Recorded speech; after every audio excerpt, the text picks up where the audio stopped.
समोर कुठली गाडी आहे? फॉर्च्युनर. बरोबर. हाय कॉस्ट गाडी आहे, आपल्या बजेटच्या पलीकडची आहे. ठीक आहे. तर ह्या गाडीच्या जस्ट किती डिस्टन्स आहे आता? ह्याच्यापेक्षा पुढे जाऊ शकतो आपण? नाही. बरोबर. आता रिव्हर्स गिअर टाकशील? रिव्हर्स गिअर टाकलं. हा, हळूहळू क्लच सोड, तुझ्या बॉडीला व्हायब्रेशन जाणवतंय. ओके. आता ब्रेक सोड. आता समोर बघ. आता आपलं हे बघ, व्यवस्थित पडलंय का? गिअर नाही. क्लच दाब. मित्रांनो, तुमच्याकडनं ही जर चूक होत असेल, चूक म्हणण्यापेक्षा जेव्हा आता रिव्हर्स मध्ये होता, गाडी मागे नाही गेली, तर त्या टाइमिंगला काय करायचं?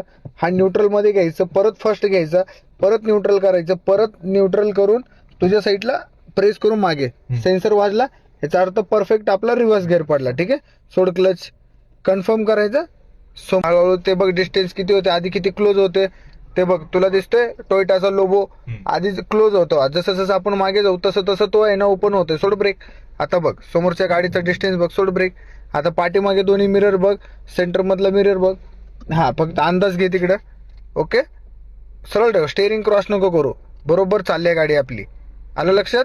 हा, अशा पद्धतीनं पार्किंग मध्ये समोरच्या गाडीचा असा डिस्टन्स घ्यायचा, जेवढं तो मागे येतोय ते जे फॉर्च्युनर आहे ना ओपन होते.